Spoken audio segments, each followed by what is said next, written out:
करूया. हे सर्वसमर्थ थोर आणि पवित्र पवित्र पवित्र सयाश परमेश्वरा, जो अल्फा ओमेगा तो तूच आहेस, प्रारंभ शेवट तो तूच आहेस. आकाश पृथ्वी यांचं उत्पन्न करता तूच आहेस, आमचा उत्पन्न करताही तूच आहेस. तूच काय तो एक जीवन देव आहेस, तुझा असून अन्य कोणी देवच नाही. हे प्रभू परमेश्वरा, तुझं सामर्थ्य महान आहे. तू सर्व शक्तिमान सर्व सेनाधीश परमेश्वर आहेस. हे प्रभू, तुझी दया सनातन आहे म्हणून आमचे उपकार मानतो. हे देवप्पा, तुझ्या वचनाची भाकर मोडत असताना प्रभू तू आम्हाबरोबर राहा. तुझं गौरव देवप्पा तू आम्हाद्वारे करून घे आणि काय चुकल्यास देवप्पा तू आम्हाला क्षमा कर. आमचा धन्यता आणणारा प्रभू येशू ख्रिस्त याच्याद्वारे मागतो नाही बापा, आमेन. आजच्या मननासाठी आपण जो प्रथम शास्त्रपाठ वाचला, यशाचा ग्रंथ 11वा अध्याय आणि 1 ते 10 ही वचनं आपण ऐकलेली आहेत. प्रथम शास्त्रपाठ यशाचा ग्रंथ 11वा अध्याय आणि 1 ते 10 या वचनांवर आज आपण चिंतन आणि मनन करणार आहोत. आपल्याला माहिती आहे की यशया हा एक मोठा संदेष्टा होऊन गेला आणि त्याने प्रभू येशू ख्रिस्ताबद्दलची पुष्कळ भविष्य काय केलेली आहेत, सांगितलेली आहे. माहिती आहे आपल्याला. यशया 7:14 आहे की नाही, पहा कुमारी गर्भवती होईल, ती पुत्र प्रसवेल, आहे की नाही, त्याला इम्मानुएल म्हणतील. इम्मानुएल म्हणजे आम्हाबरोबर देव. हे भविष्य त्यांनी सांगितलं. येशू ख्रिस्त जन्माच्या आधी 750 वर्ष हा यशया होता आणि मग ते खरं झालं. यशयाने आणखी एक भविष्य सांगितलं. यशया 9:6 आम्हासाठी बाळ जन्मला आहे, आम्हास पुत्र दिला आहे, त्याच्या खांद्यावर सत्ता राहील, त्याला अद्भुत मंत्री, समर्थ देव, सनातन पिता आणि शांतीचा अधिपती म्हणतो. हे पण भविष्य खरं झालं. जो आम्हासाठी बाळ दिला आहे तो पुत्र आहे आणि तो सनातन पिता आहे, परमेश्वर आहे. हे पण भविष्य त्यांनी सांगितलेलं खरं झालं. आणि येशू ख्रिस्ताच्या जन्माच्या आधी 750 वर्ष, BC 750 इयर्स तो होता. आणि हे 11वा अध्याय जो आहे, 1 ते 10 वचनं, ही पण त्याला परमेश्वराने दिलेल्या प्रगटीकरणामधली अद्भुत वचन आहे. अद्भुत. यशया 11, 1 ते 10 हे अद्भुत आहे. हे समजणं मनुष्याच्या बुद्धीच्या क्षमते पलीकडचं आहे. कारण यशया 11व्या अध्यायामध्ये 1 ते 5 वचनामध्ये त्यांनी जे सांगितले ते प्रभू येशू ख्रिस्ताच्या जन्माविषयी सांगितलेलं आहे. यशया 11, 1 ते 5 कशाविषयी सांगितलेलं आहे? प्रभू येशू ख्रिस्ताचा जन्म. 6 ते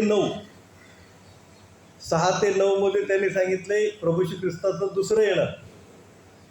6 ते 9 मध्ये काय सांगितलेलं आहे? प्रभू येशू ख्रिस्ताचं दुसरं येणं. आणि 10वं वचन सांगितलेलं आहे, 10व्या वचनावर सांगितलेलं आहे प्रभू येशू ख्रिस्त न्याय करेल. किती गहन आहे बघा. 1 ते 10 यशया 11, 1 ते 10 वचनामध्ये किती मोठं प्रगटीकरण त्याला परमेश्वराने दिलेलं आहे. आणि त्यातली 1 ते 5 सत्य झालेलं आहे. देवबापाची स्तुती असो. त्याला हे प्रगटीकरण कसं काय झालं, म्हणजे आहे काय ते, का बरं त्यांनी लिहिलेलं सगळं खरं होतंय का? कारण एक वचन वाचलं, 2 पेत्र 1:21, 2 पीटर 1:21, 2 पेत्र 1:21 वचन मोठ्याने छानपैकी वाचा. 2 पेत्र 1:21. हां हां हां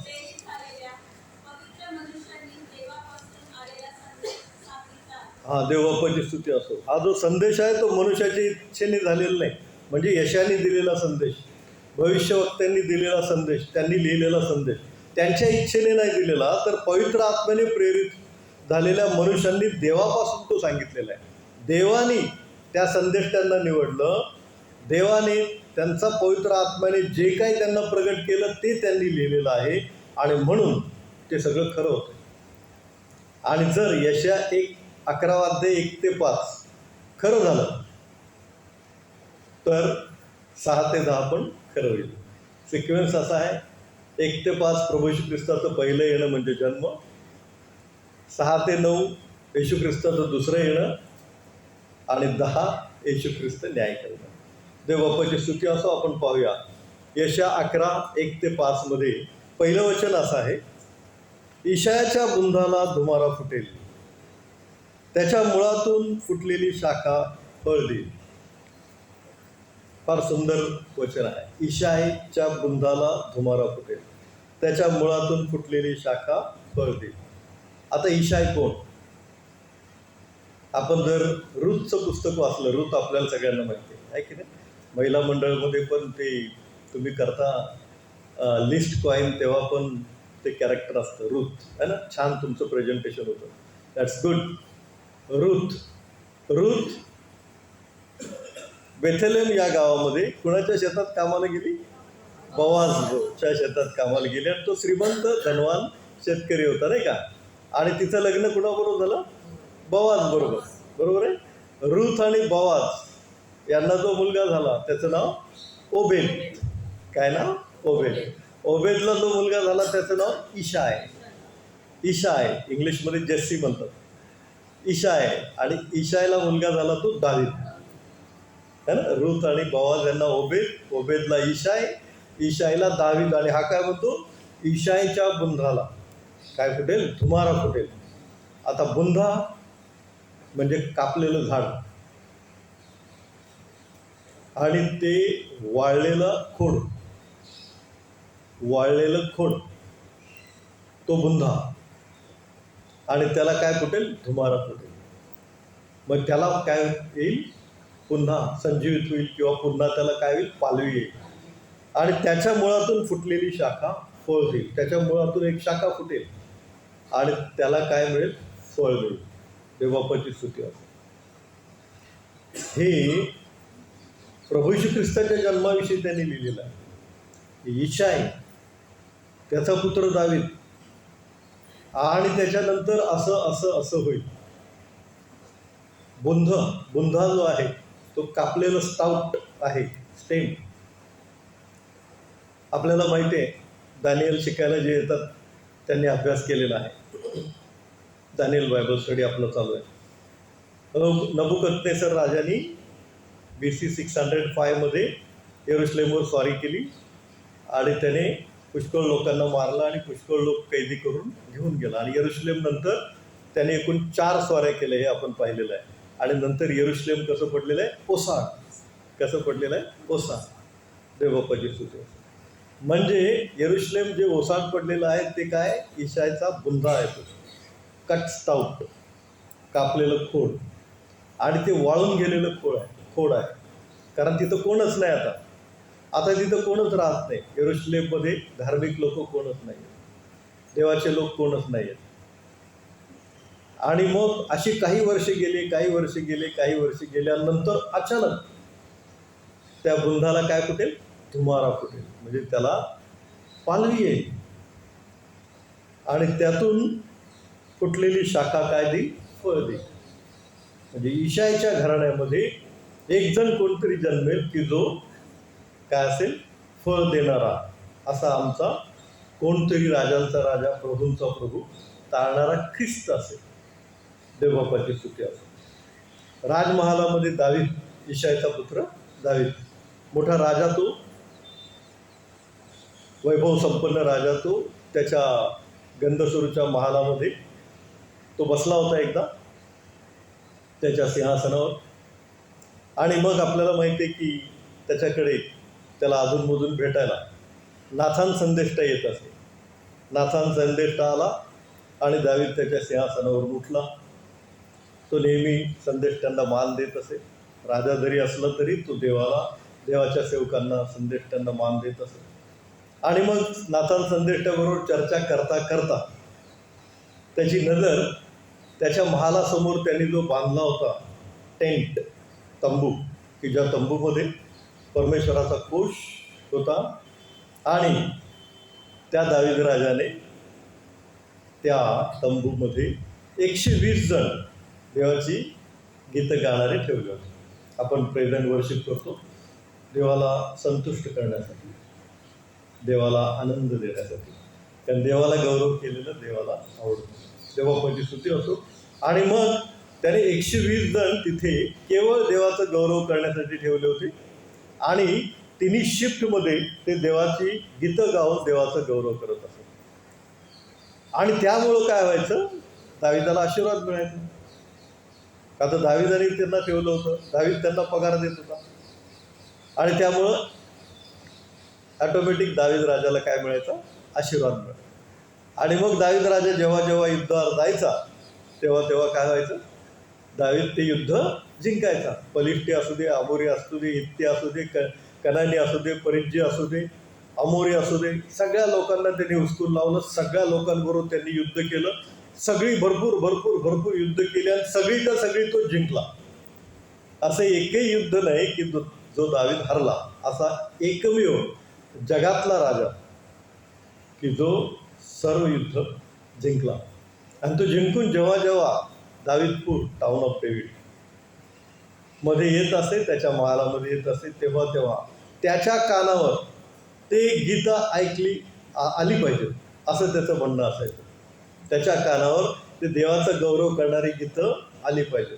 आणि मग ते विजयाची गीतं ते लोक गायचे आणि विजयाची गीतं जी स्तोत्रामध्ये लिहिली आहेत ते गायचे आणि मग देवाचं अधिक गौरव व्हायचं, देवबापाची स्तुती असते.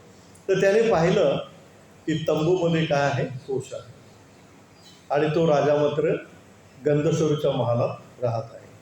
आणि मग तो नातान संदेष्टाला म्हणाला, दावीद राजा, की पहा, मी मात्र गंधसरूच्या महालात राहत आहे आणि परमेश्वराचा कोश मात्र कुठे आहे? कनाती खाली आहे. कनात म्हणजे तंबू. मी मात्र गंधसरूच्या महालात राहत आहे आणि परमेश्वराचा कोश मात्र कनाती खाली आहे. एवढंच बोलला.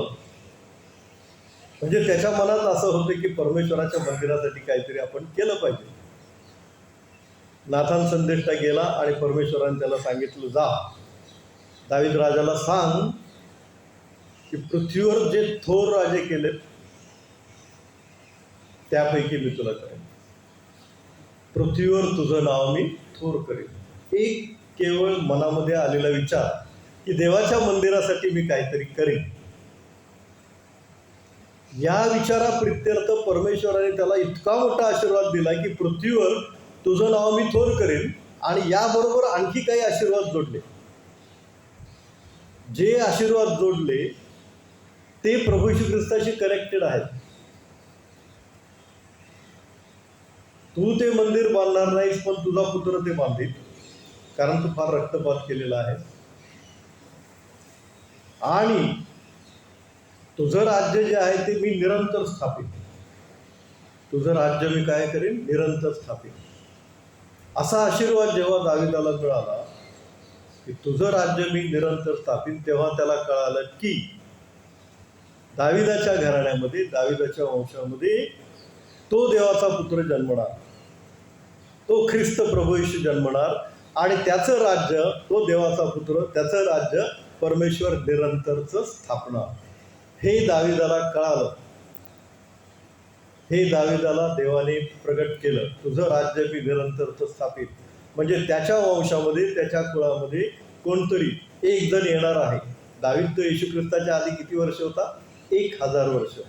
पण तेव्हा त्याला समजलं येशू ख्रिस्ताच्या जन्माच्या आधी 1000 वर्ष की कोणतरी येणार आहे की जो महान आहे, जो देवाचा पुत्र आहे आणि त्याचं राज्य परमेश्वर काय करेल?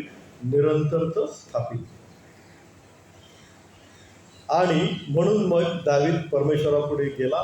तो परमेश्वरापुढे लीन आणि नम्र होऊन बसला आणि तो काय म्हणतो? हे परमेश्वरा देवा, मी कोण? तो माझे घराणे ते काय की तू मला येथवर आणले आहेस. हे परमेश्वरा देवा, मी कोण हो? माझे घराणे ते काय की तू मला येथवर आणले आहेस. दावीद कोण? इशायचा मुलगा.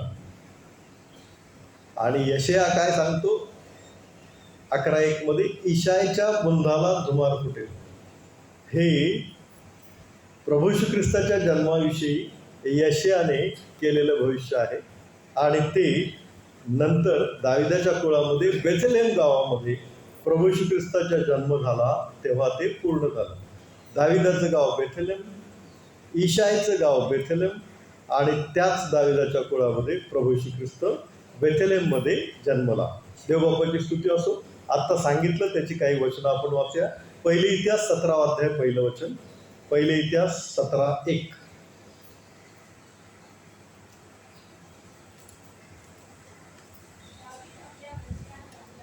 हां, माईक माईक.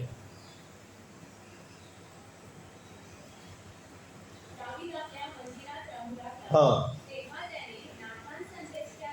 हां हां हां. देवबाप्पाची स्तुती. असं दावीद राजा नाथान या संदेष्टाला म्हणाले की पहा, मी मात्र गंधस्वरूच्या मंदिरात राहत आहे, परंतु परमेश्वराचा कोश कनातीखाली आहे. आणि हे त्याला असं वाटलं की मी परमेश्वरासाठी काहीतरी करावं, मंदिर वगैरे बांधावं. 4थं वचन बाईक. माझा सेवक दावीद यास सांग. 17:4. हां हां, म्हणजे परमेश्वर म्हणतो की तू नको मंदिर बांधू, तू नाही बांधणार मंदिर. हां, कारण तू फार रक्तपात केलेला आहे. आता 8वं वचन होतं त्यातलं. इकडे तू गेलास, हां तिकडे मी तुझ्याबरोबर राहीन हां आणि तुझ्या सर्व शत्रूंचा हम्म, निषेध केला. हम्म, पृथ्वीवर जे दोष आजपर्यंत झाले आहेत हम्म. त्यांच्या नावाप्रमाणे मी तुझे नाव. हां, म्हणजे पृथ्वीवर तुझं नाव थोर करीन, असा त्याचा अर्थ आहे. पृथ्वीवर जे थोर पुरुष आजपर्यंत झाले त्याच्या नावाप्रमाणे मी तुझे नाव थोर करेन. म्हणजे एक केवळ दावीद राजाच्या मनामध्ये विचार आला की मी परमेश्वराच्या मंदिरासाठी काहीतरी करेन, बांधेन. तर परमेश्वर त्याला लगेच 8व्या वचनामध्ये म्हणतो नाथान संदेष्टाद्वारे की मी तुझं नाव पृथ्वीवर थोर करेन. थोर राजे जे झाले आहेत त्याप्रमाणे मी तुझं नाव करेन. तर किती मोठा आशीर्वाद आहे हा पहिला दावीदाला दिलेला. केवळ त्याच्या मनामध्ये देवाच्या मंदिराविषयी काहीतरी आलं, आपण काहीतरी करावं असं वाटलं, आणि म्हणून हे परमेश्वराने दिलेला त्याला आशीर्वाद आहे. खरंच ते केलं. खरंच परमेश्वराने दावीदाचं नाव थोर केलं. अगदी कुठेही जाऊन किंग डेव्हिड विचारलं ना, कुठल्याही जगातल्या कुठल्याही कानाकोपऱ्यात, तरी दे नो, त्यांना माहिती आहे किंग डेव्हिड कोण आहे, दावीद राजा कोण आहे. मुस्लिम लोक पण दावीदाला मानतात. राजा दाऊद असं कुराणामध्ये पण वर्णन केलेलं आहे. बायबलमध्ये तर ख्रिस्ती लोक मानतातच. आणि जगात 75% तर हेच लोक आहेत, ख्रिस्ती आणि मुस्लिम. 75 to 80%. देवबाप्पाची स्तुती असो. आणि इतका मोठा वर्ग या दावीद राजाला, दाऊदला मानतो. मी अगदी रिक्षाने एकदा जात होतो, तिथे शेअर पॅसेंजरमध्ये एक मुलगा बसला होता लहान, एक 8th स्टँडर्डचा असेल. त्याला सहज विचारलं किंग डेव्हिड माहिती आहे का? तर तो म्हणला हो माहिती आहे. व्हॉट अबाउट, तो ख्रिस्ती नव्हता. What about king David, he was a great king, असं त्याने सांगितलं. कॉन्व्हेंटचा इंग्लिश मिडियमचा मुलगा होता. So just I wanted to check it. मला फक्त ते चेक करायचं होतं की काय आहे दाविदाबद्दल. तर पुष्कळ लोकांना दाविदाचं नाव माहिती आहे. खरोखर पृथ्वीवर त्याचं नाव थोर केलेलं आहे. कारण त्यांनी एकच राजा पृथ्वीवर असं झालं की ज्याने एकही युद्ध हरलं नाही. आणि तुम्हाला मी याच्या आधी पण सांगितलेलं आहे, तो इतका धनसंपन्न होता. आता सोन्याचा भाव 1.5 लाख रुपये आहे की नाही. डायमंड तर बघायला भेटत नाही. त्यांनी इतकं सोनं त्याकडे होतं की यरुशलेमच्या मंदिराला 8 मजली उंच सोन्याचा दरवाजा केलेला आहे. आणि तो सोन्याचा दरवाजा अजून पण आहे. आज जरी गेलात तरी तुम्हाला पाहायला मिळेल. त्याला गोल्डन गेट असं म्हणतात. इतकं सोनं चांदी त्याच्याकडे होतं. एवढा वैभव संपन्न राजा म्हणजे जगात आजपर्यंत झाला नाही. आणि खरोखर ते वचन 8वं 17:8, थोर राजा तुला मी करेल. परमेश्वराने सिद्ध केलं, सत्य करून दाखवलं. कारण परमेश्वर काय आहे? सत्य आहे. ईशायाच्या बुंदाला धुमार फुटेल. ईशायाचा मुलगा कोण? दावीद. ईशायाचा मुलगा कोण? दावीद. आणि त्याच्या बुंदाला धुमार फुटेल. म्हणजे आता पुढे काय वचन येते पहा. 11 वचन, ते 17 अध्याय 11 वचन. मोठ्याने माईकवर वाचा. तुझे दिवस पुरे झाले. हां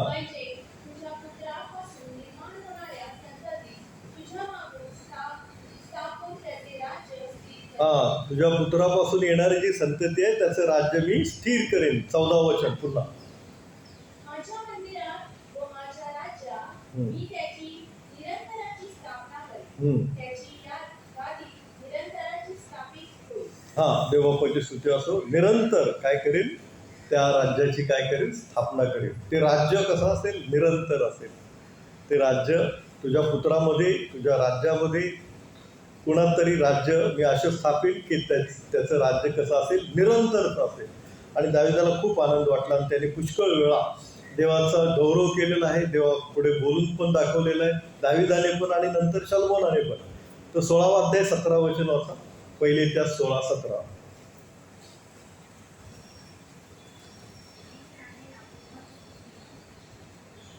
की त्याने याकोबासाठी नियम, इस्रायलासाठी सर्व काळचा करार या रूपाने कायम केले. पुढे 16-17 वचन. हा, तो म्हणाला, पहिले इतिहास 16-17, 16वा अध्याय 17 वचन.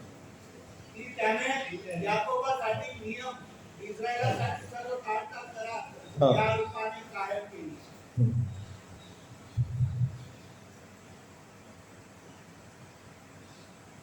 17-16 होतं प्लीज.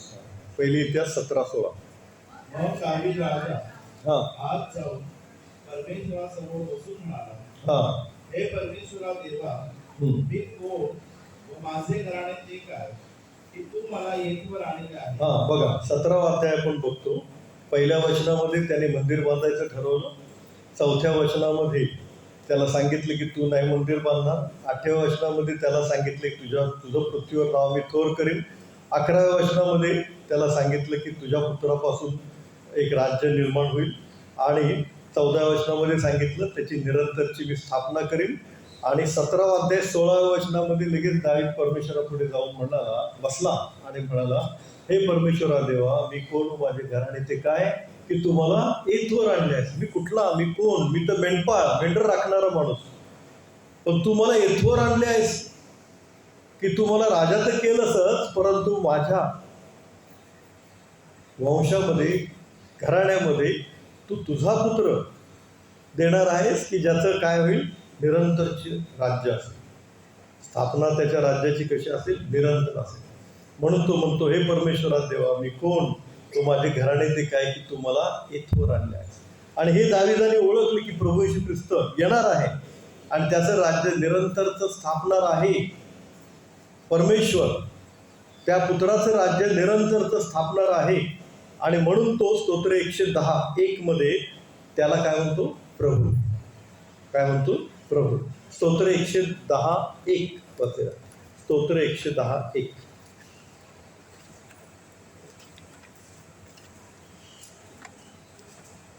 माझ्या प्रभूला हा. परमेश्वर म्हणतो, हा. मी तुझे वैरी, तुझे पदासन करीपर्यंत हा. तू माझ्या उजवीकडे बस. हा, ते बापाची स्तुती असते. आता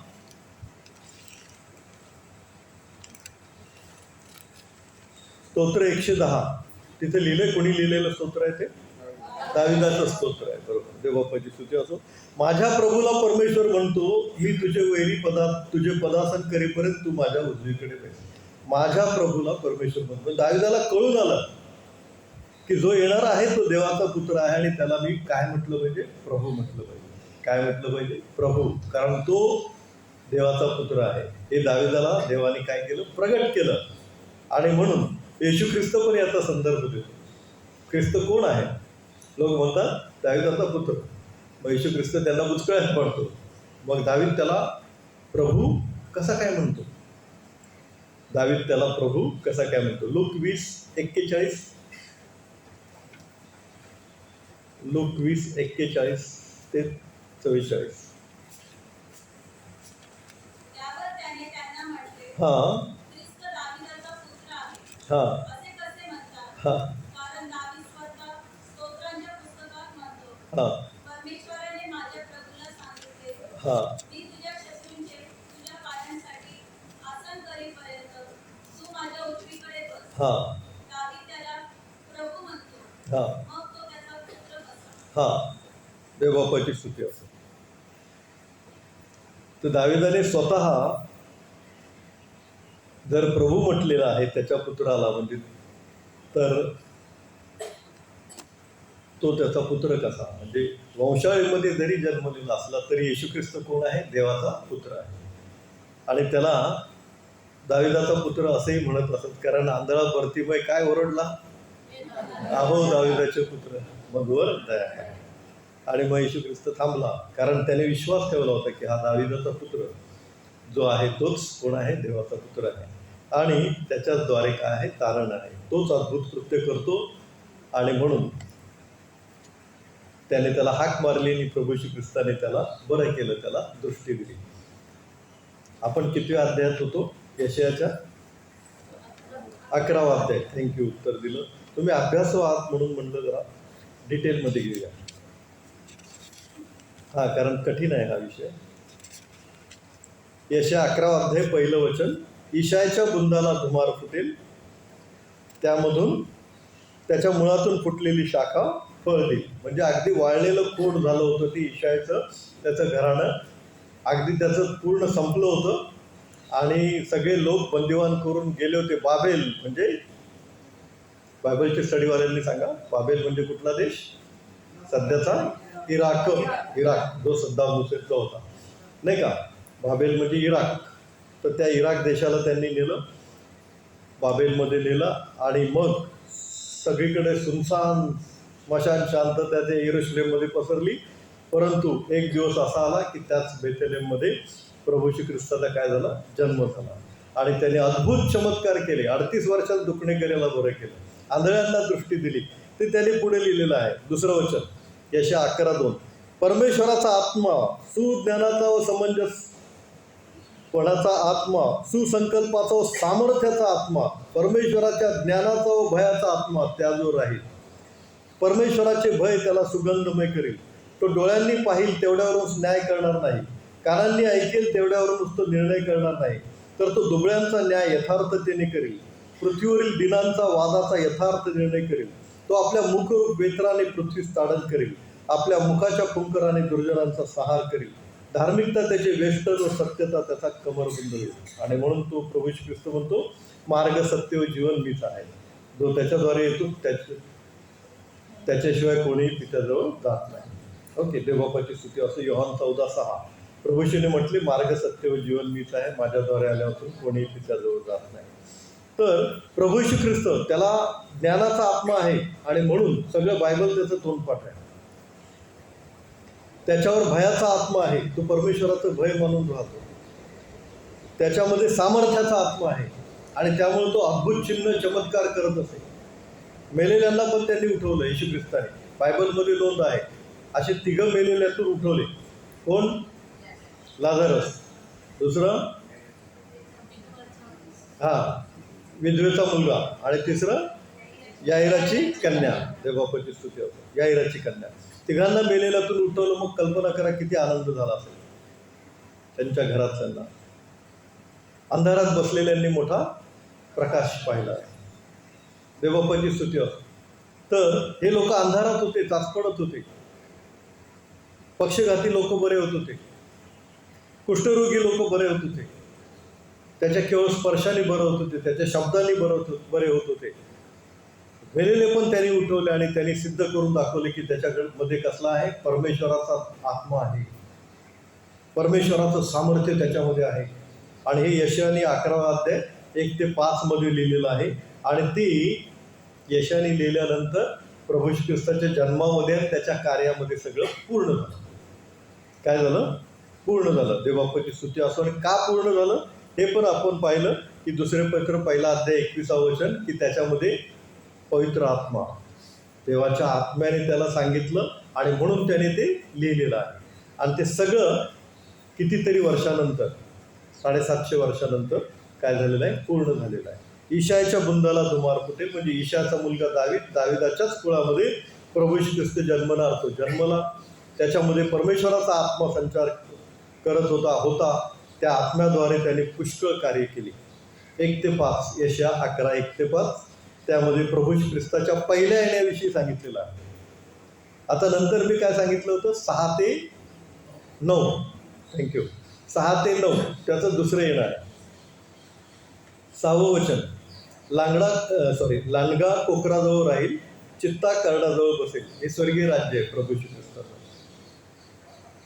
ते दुसरं येणं आहे. वासरू तरुण सिंह पृष्ठ बैल एकत्र राहतील, त्यास लहान मूल वळील. गाय व अस्वल एकत्र चरतील, त्यांचे बच्चे एकत्र बसतील. सिंह बैलाप्रमाणे कडबा खाईल, तान्हे बाळ नागाच्या बिळाजवळ खेळेल. हान तुटे मूल पुरुषाच्या बुबुळाला हात लावील.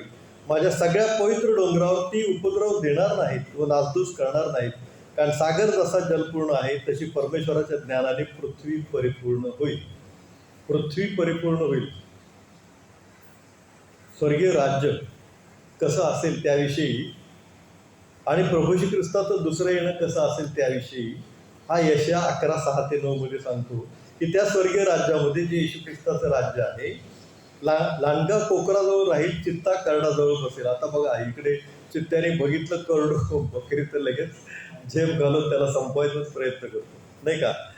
लांडगा म्हणा, चित्ता म्हणा, तरुण सिंह पुष्ट बैल एकत्र राहतील. आपण बघतो टी व्हीच्या वर किंवा मोबाईलमध्ये पण डिस्कवरी चॅनलवर वगैरे पुष्कळ गोष्टी आपल्याला दाखवतात. ते काय की सिंह कशी शिकार करतो, चित्ता कशी शिकार करतो वगैरे वगैरे. परंतु इथं काय आहे, इथं वैरत्वच नाही, इथं शत्रुत्वच नाही, इथं काय वासनाच नाही. त्यामुळं ते सिंह त्या बैलाजवळ एकत्र राहिला काय आणि चित्ता कर्णाजवळ बसला काय, लहान मुलाने तिकडे नागाच्या बिळाजवळ गेला काय, नागाजवळ राहिला काय, काहीच होणार नाही. कारण शत्रुत्वच काय नाही, संपलेलं आहे सगळे शत्रुत्व. देवाची लेकरं, देवाचे देवदूताप्रमाणे लोक तिथे असणार असं येशू ख्रिस्ताने सांगितलेलं. तिथं काही लग्न करून देत नाहीत, घेत नाहीत, तर सर्व कशा समान असतात?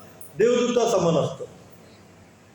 आता 6 ते 9 ही वचनं जे आहेत त्याला थोडंसं सपोर्टिंग वचन जे दिलेलं आहे ते प्रगटीकरणमध्ये आहे. प्रगटीकरण याचा 21वा अध्याय आपण पाहू. संत योहानानं झालेलं प्रगटीकरण 21वा अध्यायामध्ये त्याने ते येशू ख्रिस्ताचं दुसरं येणं सांगितलेलं आहे. आणि यशाने 11वा अध्याय 6 ते 9 मध्ये येशू ख्रिस्ताच्या दुसऱ्या येण्याचं स्वर्गीय राज्य कसं असेल ते सांगितलेलं आहे. प्रगटीकरण 21वा अध्याय आपण डिस्प्ले करा जरा प्लीज. केला? वाचताय माईकवर? नंतर मी नवे आकाश व नवी पृथ्वी पाहिली. पहिले आकाश व पहिली पृथ्वी ही निघून गेली होती. आता इथं यशया 11 मध्ये पण त्यांनी काय सांगितलं होतं 9व्या वचनात, की माझ्या सगळ्या पवित्र डोंगरावरती उपद्रव देणार नाही, तो नासधूस करणार नाहीत, कारण सागर जसा जलपूर्ण आहे तशी परमेश्वराच्या ज्ञानाने पृथ्वी परिपूर्ण होईल. आणि इथं काय सांगितलेलं आहे की पहिले आकाश व पहिली पृथ्वी निघून गेली आणि समुद्रही राहिला नाही. म्हणजे नवे आकाश व नवी पृथ्वी पाहिली, म्हणजे नवीन पृथ्वी होणार आहे. काय होणार आहे? नवीन आकाश आणि नवीन पृथ्वी होणार आहे. आणि असं पण लिहिलेलं आहे की आकाश गुंडाळीप्रमाणे निघून जाईल. हो की नाही? ही नवीन पृथ्वी होणार. दुसरं वचन, तेव्हा मी पवित्र नगर नवे यरूशलेम देवापासून स्वर्गातून उतरताना पाहिले. ते नवऱ्यासाठी शृंगारलेल्या नवरीप्रमाणे सजवलेले होते.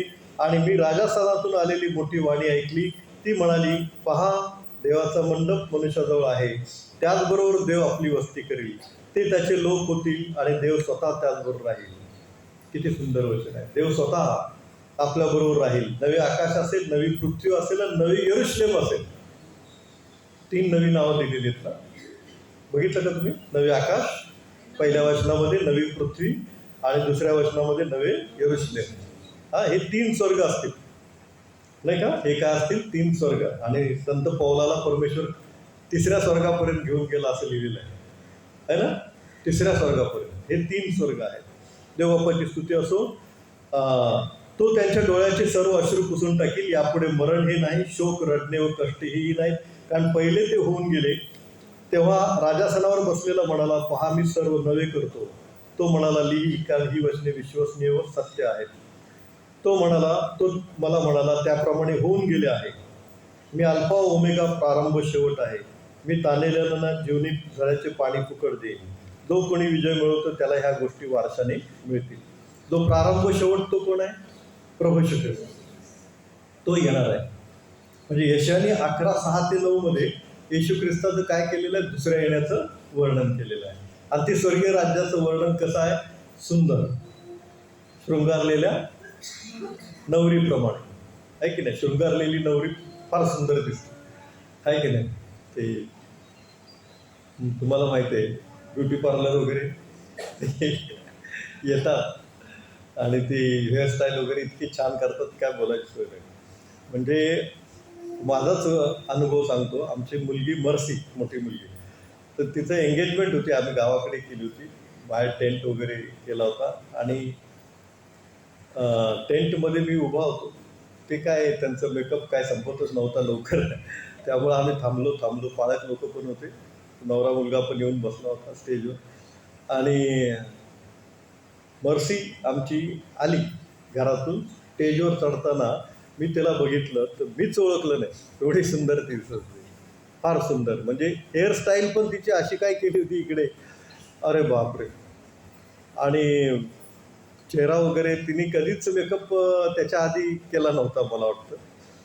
शिक्षण आणि मग एवढा सुंदर मेकअप केल्यानंतर खरंच मी तिला ओळखलं नाही.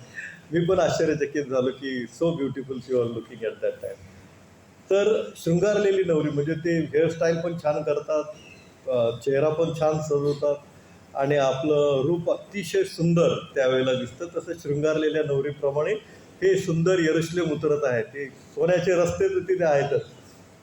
तिच्या भिंतींवर काय लावलेले डायमंड है ना, काय लावलेले डायमंड. मी काल परवाच्या एका हाऊस व्हिजिटमध्ये पण सांगितलं. कोहिनूर हिरा नाव ऐकले, आता इंग्लंडमध्ये. रोहननी बघितला तर आमच्या मुलुंड चर्चमध्ये एक जांभूळकर सिस्टर आहेत, त्या इंग्लंडला जात येत असतात, त्यांचा मुलगा तिकडे आहे. तर त्यांनी तो बघितला, तिकडे म्युझियममध्ये ठेवलेला आहे. नेक्स्ट टाईमला गेला तर बघावं. तर तो म्युझियममध्ये ठेवलेला आहे, फार सुंदर. त्याच्यावर थोडा प्रकाश जर पडला ना तर तो फार सुंदर ग्लोरियस असा चमकतो. तो जांभळा निळा असा त्याचा आणि थोडासा तांबूस वर्ण त्याचा असल्यामुळं तो इतका सुंदर लाईट देतो की आश्चर्यचकित होतो लोक बघून ते. आणि त्यामुळे इंग्लंडनी तो भारतात होता, इंग्लंडमध्ये नेला आणि तो त्यांच्या म्युझियममध्ये तो कोहिनूर हिरा ठेवलेला आहे. असे हिरे तिथं पुष्कळ आहेत भिंतीवर. त्यामुळं शृंगारलेल्या नवरीप्रमाणे असं म्हटलेलं आहे. तुमच्यापैकी कोण कोल्हापूरचं आहे का? कोल्हापूरचं असेल तर तुम्हाला माहीत असेल, ती कोल्हापूरमध्ये एक बागल चौक आहे. बागल चौक हे चौकाला दिलेलं नाव आहे. तिथं एक पुतळा लावला आहे. तो पुतळा आहे बागल यांचा. तर ते बागल कोण आहेत? तर बागल आहेत पेंटर. कोण आहेत? पेंटर. तर ते इतकं सुंदर जबरदस्त पेंटिंग असायचं त्यांचं की जस्ट वॉटर आणि वॉटर कलर आणि तो पेंटिंगचा कागद, जस्ट ते असंच पेंट करायचे. पावसाळ्यातलं दृश्य, ते डोक्यावर भारा म्हणतात, शेतकऱ्यांना माहीत असेल, घेऊन जाणारे माणसं, बैलगाडीत बसलेली माणसं, काखेत कळशी घेऊन पाण्याला जाणारी स्त्री, खेड्यातली स्त्री वगैरे. इतकी सुंदर त्यांनी चित्र काढलेली आहेत की त्यांच्या चित्राची किंमत लाखो रुपये तर आहेत. पण कोहिनूर हिऱ्याचं त्यांनी काढलेले चित्र करोडो रुपयेमध्ये जातं. कोहिनूर हिऱ्याचं त्यांनी काढलेलं, भाई पेंटर बागल त्यांनी काढलेलं चित्र जर करोडो रुपयामध्ये जात आहे तर त्या ओरिजिनल हिऱ्याची किंमत किती असेल बघा. आणि मग मी शिवाजी युनिव्हर्सिटीमध्ये शिकलो MSc, आणि तिथे एक लायब्ररी आहे, बाबासाहेब खर्डेकर लायब्ररी. त्या लायब्ररीमध्ये त्यांच्या चित्रांचं प्रदर्शन एंट्रन्सला लावलेलं आहे भिंतीवर. तर मी कधीही अभ्यासाला जायचो त्या लायब्ररीमध्ये, तर पहिली 5 मिनटं ती चित्र बघायची. म्हणजे मोह असा व्हायचा की ती सुंदर, अतिशय सुंदर चित्र. पुन्हा अभ्यास करून जाताना ती चित्र बघायची. फार सुंदर चित्र आहे. कधी तुम्हाला बघायला भेटली तर अवश्य बघा. जर कोहिनूर हिऱ्याचं चित्र करोडोमध्ये जात आहे तर कोहिनूर हिरा किती सुंदर असेल ना. असे कित्येक हिरे तिकडे भिंतीवर लावलेले आहेत प्रभू येशू ख्रिस्ताच्या स्वर्गीय राज्यामध्ये. देवबापाची स्तुती असून येशू ख्रिस्ताने ते तुमच्यासाठी, माझ्यासाठी तयार केलेलं आहे. देवबापाची स्तुती असून. पण हा येशू ख्रिस्त जो येणार आहे त्याच्या आधी काहीतरी होणार आहे. त्याच्या आधी काय होणार आहे त्याला म्हणतात काय? रॅप्चर. काय म्हणतात? रॅप्चर म्हणजे प्रभू येशू ख्रिस्त अचानक मध्य आकाशामध्ये वीज चमकते तसा येऊन जाईल. आणि ते मत्तईमध्ये लिहिलेलं आहे. वाचूया बरं. मत्तई 24:27. मत्तई 24:27. कुर्ला चर्चला मी ते लिहिलेलं नितीन घोरपडे म्हणून आहे. त्यांच्या हातात माईक घेऊनच ठेवायचं, वचन माईकवर वाचायसाठी. हां हां जशी वीज पूर्वेकडून निघून पश्चिमेकडे चमकते तसं मनुष्याच्या पुत्राचं येणं होईल. हे दुसरं येण्याचा पहिला भाग रॅप्चर आहे. येईल अवकाशात रॅप्चर. जशी सेकंदात, फ्रॅक्शन ऑफ सेकंद मध्ये वीज चमकून जाते, फ्रॅक्शन ऑफ सेकंदात, तसं येशू ख्रिस्ताचं येणं होईल. तो त्याच्या लोकांना घेऊन जाईल. का? कारण पृथ्वीचा नाश होणार. पृथ्वीचा नाश तिसऱ्या महायुद्धात होणार आहे. आणि त्याच्या आधी त्याचे लोक येशू ख्रिस्ताबरोबर निघून जातील स्वर्गीय राज्यामध्ये. मग दानिएलाने सांगितलेलं सप्तक सुरू होईल. 7 वर्षांचा काळ. तो 7 वर्षांच्या काळामध्ये तिसरं महायुद्धात पृथ्वीची सगळी नासधूस आणि जाळपोळ होईल.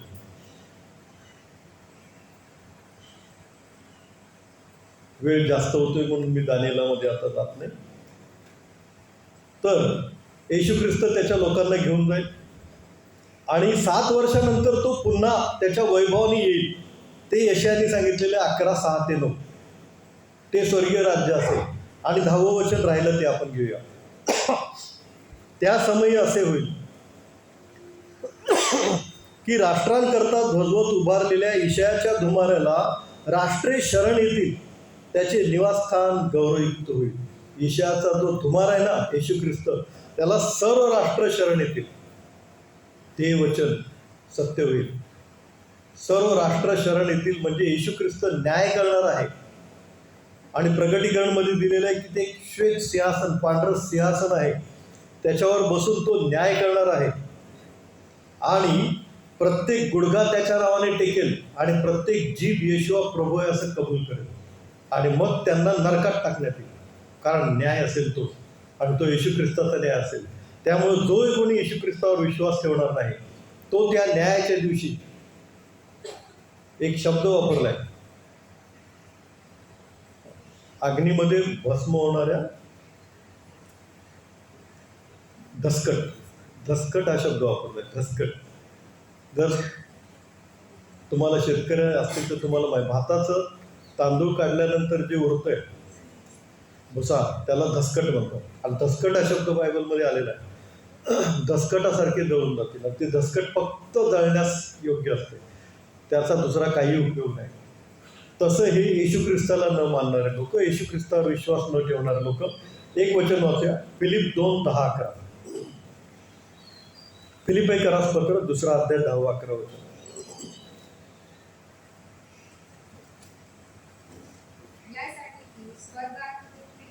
हा, स्वर्गात पृथ्वीखाली जे काही आहे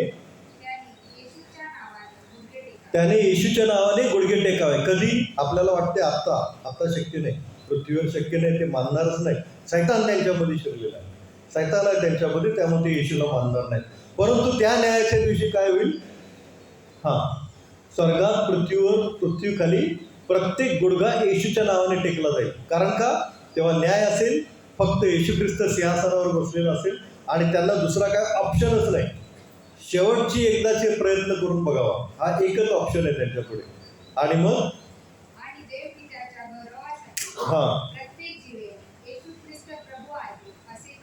आमेन.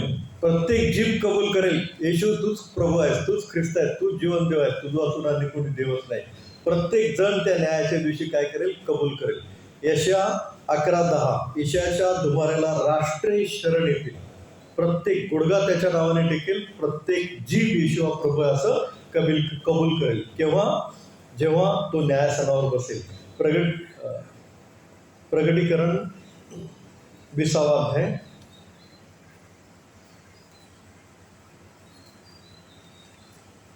11 वचन. नंतर मोठे पांढरे राजासन व त्यावर बसलेला एक जण माझ्या दृष्टीस पडला. त्याच्या तोंडापुढे पृथ्वी व आकाश ही पळाली. त्याकरिता ठिकाणी म्हणून सापडले ना. म्हणजे पांढरं सिंहासन आहे, श्वेत सिंहासन, त्याच्यावर प्रभू श्री ख्रिस्त बसेल आणि पुढे जो दिलेला आहे तो न्याय करेल आणि जीवनाचं पुस्तक त्याच्या पुढे उघडलं जाईल. ज्यांची नावं येशू ख्रिस्ताला विश्वासणाऱ्यांची नावं जीवनाच्या पुस्तकावर लिहिलेले आहेत त्यांना फक्त ठेवतील. बाकीचे जे येशू ख्रिस्ताला न मानणारे, न विश्वास ठेवणारे, सुवार्थ ऐकून पण न मानणारे, या सगळ्यांना कुठे टाकलं जाईल? नरकाच्या अग्नीमध्ये. कुठे टाकले जाईल? नरकाच्या अग्नीमध्ये. प्रकटीकरण 21:8. परंतु भेकड हा. विश्वास न ठेवणारे, हा. अमंगळ, हा. खून करणारे, हम्म. जारकर्मी, हम्म. चेटकी, हम्म. मृत्यूपुत्र व सर्व लबाड यास अग्नीच्या व गंधकाच्या जळत्या सरोवरात वाटा मिळेल. हे दुसरे हा. आणि हे करणारे सगळे येशू ख्रिस्तावर विश्वास न ठेवणारेच आहेत. इथं दिले भेकड, विश्वास न ठेवणारे, अमंगळ, खून करणारे, दारकर्मी, चटकी, मूर्तीपूजक, हे सगळे येशू ख्रिस्तावर विश्वास न ठेवणारेच आहेत. त्या सगळ्यांना कुठं? अग्नीच्या व गंधकाच्या जळत्या सरोवरात टाकण्यात येईल. त्यांना तोच वाटा आहे. देवबापाची स्तुती असो. यशया कितवा अध्याय? 11वा अध्याय. किती वचनं? 1 ते 10 पैकी 1 ते 5 काय आहे? ईशायाच्या बुंदाला धुमारा फुटेल, म्हणजे प्रभू श्री ख्रिस्ताचं पहिलं येणार, जन्म वगैरे आणि त्याचं कार्य. 6 ते 9 त्याचं स्वर्गीय राज्य आणि दुसरं येणं, आणि 10 त्याचा न्याय. आमेन. असेच होय. आमेन. आपण प्रार्थना करूया. सर्वसमर्थ देव बाप्पा, तुझं वचन तू आम्हाला समजावून सांगतो म्हणून तुला धन्यवाद. आमचा धन्य करणारा प्रभू श्री ख्रिस्त याच्याद्वारे मागतो नाही बाबा. आमेन.